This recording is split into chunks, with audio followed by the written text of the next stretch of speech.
My best friend stole my girlfriend, said it's better this way. I walked away. Now they're miserable, and I'm thriving.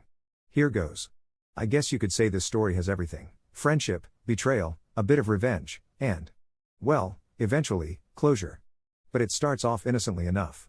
It was a chilly Sunday morning in Brooklyn, and I was sitting in my usual spot at Coffee Roasters on Atlantic Avenue, nursing an espresso and half reading the news on my phone. That place was like my second home.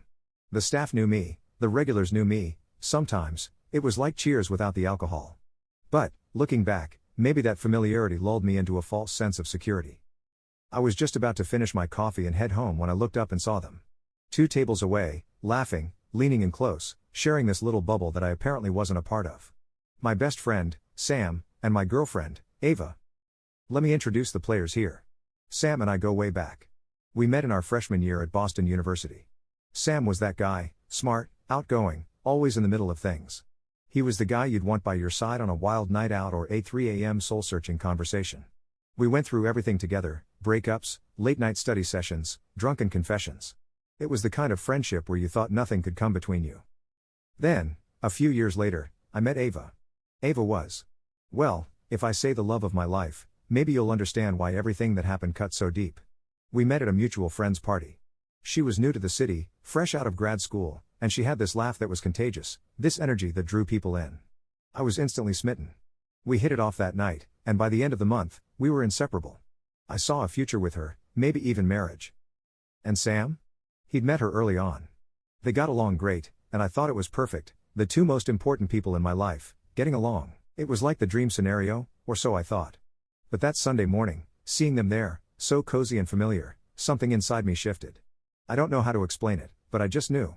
They were laughing over some private joke, leaning in closer than they should have, oblivious to the world. I felt sick.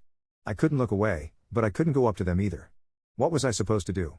Walk over and say, "Hey, what's going on?" Like some paranoid idiot? So, I did what any self-respecting man would do. I left, quietly, and told myself I was imagining things. But the pit in my stomach stayed. That evening, Ava came over to my apartment. I kept telling myself I'd been overreacting, that I was reading too much into it. When she walked in, looking beautiful as always, I felt my doubts start to fade. But as she hugged me, I caught a whiff of something that was undeniably Sam's cologne. "Hey, you were with Sam earlier?" I asked, trying to sound casual. She looked a bit startled. "Oh. Yeah. Just a quick coffee," she said, brushing it off. "You know how it is." "Just the 2 of you?" I pressed, not even knowing why I was asking. Her face froze, just for a second. Then she forced a smile. "Yeah, just for a bit. We were both in the neighborhood, so we caught up." I nodded, but something didn't sit right. We ordered takeout and watched a movie, but my mind kept going back to that morning, replaying it like a bad scene in a soap opera. A couple of weeks later, Sam called me up. "Hey, man, can we talk?" he said, his voice low, serious. It wasn't his usual tone. I immediately felt a pang of unease. "Sure. What's up?" I asked. "Can we meet? At your place?" I agreed, even though every instinct told me something was off. When he arrived, he looked like he'd been dreading this conversation. He kept fidgeting, wouldn't meet my eyes. Finally, he took a deep breath and said, "Aaron, there's something I need to tell you. And I'm sorry." Ava walked in right behind him, as if they'd rehearsed this together. She wouldn't look at me either. They both sat down on my couch, looking anywhere but at me. Okay. Is something going on?" I asked, my voice shaky. Sam sighed, running a hand through his hair. "I don't even know how to start this." I felt a lump in my throat. "Just say it." He looked down at the floor. "Ava and I. We have feelings for each other. It just happened, man. I swear we didn't mean for this to happen. We tried to ignore it, we really did." My mind went blank. I could feel my heart pounding in my chest, and my mouth felt dry. "Are you serious? This is some kind of sick joke, right?" Ava finally spoke, her voice barely above a whisper. "Aaron, I'm so sorry. I never wanted to hurt you. I didn't mean for this to happen, but I can't ignore it anymore." I stared at her, hoping for some kind of sign that this wasn't real, that I was trapped in some twisted nightmare. But no. Her face was pale, her eyes filled with guilt, but there was also a strange resolve in her expression. I could feel my hands shaking, and I clenched them into fists to keep from completely losing it. "Let me get this straight," I said slowly, my voice dangerously calm.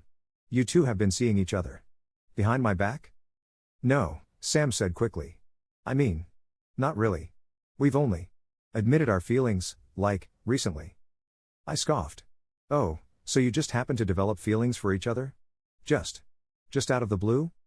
They exchanged glances, and I felt a fresh wave of anger surge through me. I'd known this man for nearly a decade. I trusted him. And here he was, throwing it all away like it was nothing. We thought it would be better if we told you, Ava said softly. It's better this way. Better this way? I repeated, my voice rising. Are you serious? Better for whom, Ava? For you? For him? I gestured wildly between the two of them. What about me? Where do I fit into this better picture? Neither of them responded. They just sat there, looking guilty, as if that would somehow make up for the months of deceit. I felt a rage bubbling inside me, something I'd never felt before. This wasn't just a betrayal, it was an insult. Like they expected me to just accept it and move on. You know what? I don't want to hear another word from either of you, I said, my voice barely a whisper. Get out. Aaron. Sam began, but I cut him off. Get out, I said again, louder this time. They hesitated, but eventually, they got up and left, leaving me standing there in the silence of my apartment, trying to process what had just happened. The days that followed were a blur. I went to work, went through the motions, but inside, I was numb. I couldn't understand how everything had unraveled so quickly. I couldn't understand how the two people I trusted most had been capable of this level of betrayal. And then the anger set in. I thought about all the little moments, all the friendly gestures and harmless jokes they'd shared. I replayed every memory with them in my head, seeing things I'd been blind to at the time. It was like piecing together a twisted puzzle, one where every piece was a reminder of how naive I'd been. For weeks, I ignored their calls, their texts. I shut out everyone. But, slowly, I realized I couldn't keep living in that dark place. I wasn't about to let them ruin me. They'd taken enough. So, I started focusing on myself. I threw myself into work, picked up hobbies I'd abandoned, even joined a gym. Then, one day, I heard through a mutual friend that Sam and Ava had broken up. Apparently, things hadn't been as rosy as they'd expected. Sam had been too possessive, Ava too independent. They'd clashed over everything, from small stuff to big stuff. A part of me felt satisfaction, but mostly, I felt relief. I had moved on. Eventually, I started seeing someone new, a woman named Lila. She was kind, understanding, and we took things slow. She knew my history, but she never pushed. It was easy, and for the first time in a long time, I felt free. Then, out of the blue, I got a message from Sam. Just a simple, hey, hope you're doing okay. Would love to catch up sometime. I stared at the message for a long time. The nerve. After all he'd done, after all the lies, he thought he could just waltz back into my life like nothing had happened? I didn't reply. I didn't need to. I had nothing left to say to him. I didn't reply to Sam's message, but it lingered in the back of my mind for days. Every time I opened my phone, there it was, staring back at me, like an unwanted ghost from the past. I thought about responding, something scathing, something that would let him know exactly what I thought of him. But every time I started typing, I'd stop, realizing that anything I said would only give him more power over me, drag me back into a mess I'd already left behind. So, I left it there, unread and unacknowledged. Time passed. I got promoted at work, moved into a better apartment in the city, and things with Lila grew into something I never could have imagined after the wreckage with Ava. She was gentle and funny, had this grounded energy that made me feel safe. With her, there were no secrets, no hidden agendas, and I found myself opening up about parts of my past I'd never shared with anyone. One evening, as we sat together on my balcony, watching the city lights blink to life, she asked me about Sam and Ava. Do you ever think about reaching out? She asked gently, her fingers tracing circles on the back of my hand. Not really, I replied, staring out over the rooftops. They're a chapter I closed a long time ago. She nodded, giving my hand a squeeze. It's just, if you ever needed to, you know I'd support you. And that's what I loved about Lila. She wasn't pushing me, wasn't asking me to forgive or forget, just letting me know she'd be there, no matter what. It was the kind of support I'd never realized I needed. Life continued, steady and fulfilling, until one evening a few months later when I ran into Ava. Of all places, it was a grocery store down the street from my apartment. I'd gone to grab a bottle of wine for a quiet Friday night, and there she was, standing by the produce aisle, looking as startled as I felt. Aaron? She said, her eyes wide with surprise. Ava. My voice was cool, detached. Seeing her brought back a flood of memories, but I didn't feel that pang in my chest anymore. I felt indifferent. She gave me an awkward smile, shifting the groceries in her hands. It's been a while. Yeah, it has. I glanced at her cart, noting the single avocado, a couple of frozen dinners. She looked thinner, more tired than I remembered. So, how have you been? She asked, her voice hesitant. I shrugged. Good. Actually, really good. Things are going well. Work's great. I moved into a new place. I didn't mention Lila. Not because I was hiding her, but because Ava didn't deserve to know about that part of my life. That's good, she said, nodding, almost as if she were trying to convince herself of it. She looked down, her expression turning pained. Aaron, I owe you an apology. Do you? I replied, my tone flat. I was tired of apologies that only seemed to serve the person giving them. She flinched, but she continued. I made a huge mistake, and I don't expect you to forgive me. I just want you to know that I'm sorry. For everything. Losing you was one of the biggest regrets of my life. I watched her, feeling a strange sense of satisfaction but also pity. She looked like she'd aged years, and I could see the regret etched in her face. But there was no going back, not after everything. It's fine, Ava. Really, I said, letting her off the hook because I wasn't interested in holding on to that anger anymore. We've both moved on. She nodded, looking down at the ground. I just thought you should know. With a curt nod, I turned and walked away, leaving her there in the grocery aisle. For the first time in a long time, I felt truly free. There was nothing left tying me to her or to the past. A few days later, I heard from a mutual friend that Sam had moved out of the city, going back to Boston.